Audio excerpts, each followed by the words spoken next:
Well, it's a daunting and important task, but even as the numbers go down, we can't seal the border per se.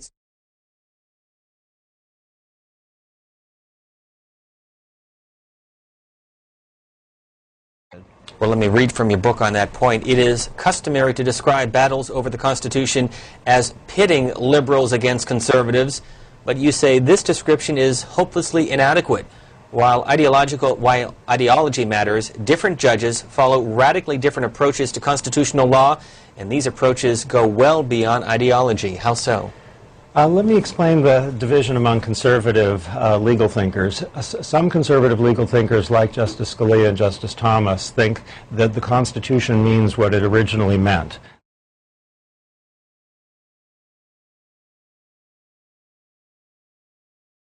Madam Speaker, where specifically does the Constitution grant Congress the authority to enact an individual health insurance mandate? Are you serious? Yes. Are you serious? Yes, I am. I talked to a woman that does bankruptcy. She's a good friend of mine that's an attorney. Monday before I left, I said to her, "This is happening with the economy. Well, look, we've got to turn this. More doctors. We're going where in the Constitution? No, we are going to. I don't worry about the Constitution on this, to be honest. That's my. Well, that's.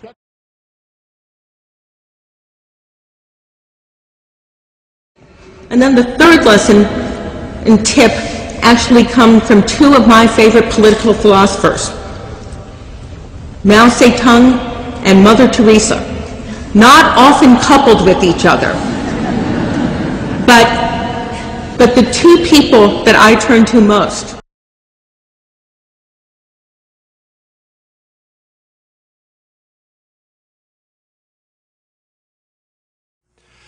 Generally speaking, we get the joke. We know that the free market is nonsense. We know that the whole point is to game the system, to beat the market, or at least find someone who'll pay you a lot of money because they're convinced that there is a free lunch. We know this is largely about power, that it's an adults-only, no-limit game. We kind of agree with Mao that political power comes largely from the barrel of a gun. I am concerned, as I'm sure many of you are, that these jobs not simply go to high-skilled people who are already professionals or to white male construction workers. I have nothing against white male construction workers. I'm just saying that there are a lot of other people who have needs as well. And therefore, in my remarks, I have suggested to you, and I'm certainly happy to talk about it more, ways in which the money can be, criteria can be set so that the money does go to others, the long-term unemployed, minorities, women, people who are not necessarily construction workers or high-skilled professionals.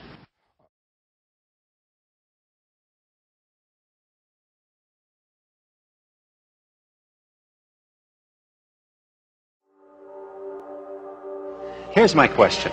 When you see around the globe the maldistribution of wealth, the desperate plight of millions of people in underdeveloped countries, when you see so few haves and so many have-nots, when you see the greed and the concentration of power within, did you ever have a moment of doubt about capitalism and whether greed's a good idea to run on? Well, first of all, tell me, is there some society you know that doesn't run on greed? You think Russia doesn't run on greed? You think China doesn't run on greed? What is greed? Of course, none of us are greedy. It's only the other fellow who's greedy. The world runs on individuals pursuing their separate interests. The great achievements of civilization have not come from government bureaus. Einstein didn't construct his theory under order from a bureaucrat. Henry Ford didn't revolutionize the automobile industry that way. In the only cases in which the masses have escaped from the kind of grinding poverty you're talking about, the only cases in recorded history are where they have had capitalism and largely free trade. If you want to know where the masses are worst off, it's exactly in the kinds of societies that depart from that. So that the record of history is absolutely crystal clear that there is no alternative way so far discovered of improving the lot of the ordinary people that can hold a candle to the productive activities that are unleashed by a free enterprise system. But it seems to reward not virtue as much as ability to manipulate the system. And what does reward virtue? You think a communist commissar rewards virtue? You think a Hitler rewards virtue? You think, excuse me, if you'll pardon me, do you think American presidents reward virtue? Do they choose their appointees on the basis of the virtue of the people appointed or on the basis of their political clout? Is it really true that political self-interest is nobler somehow than economic self-interest? You know, I think you're taking a lot of things for granted. And just tell me where in the world you find these angels who are going to organize society for us. Well, I don't even trust you to do that.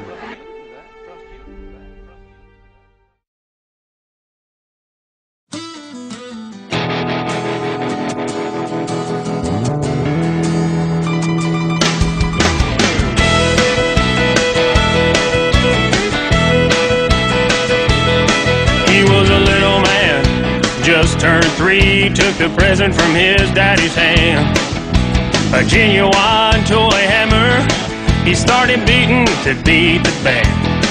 He hit the floors and the wall, broke a lamp in the hall, started swinging at the puppy's tail. When you're holding a hammer, everything looks like a nail. Listen now, he was the president, number 44. He says, trust me, I'm here to help you. I have got some big, big plans. You're gonna love what I'm gonna do. There's no problem too big or small. He thinks he's got an answer that just can't fail. When you're holding a hammer, everything looks like a nail. Well, he thinks big thoughts and he dreams big dreams, but it's another man's sweat that pays for those schemes. He don't care how the little people feel, 'cause saving the world is a big freaking deal. So he does his business behind closed doors and pretends that the world is just begging for more. When the stuff hits the fan, he says, don't look.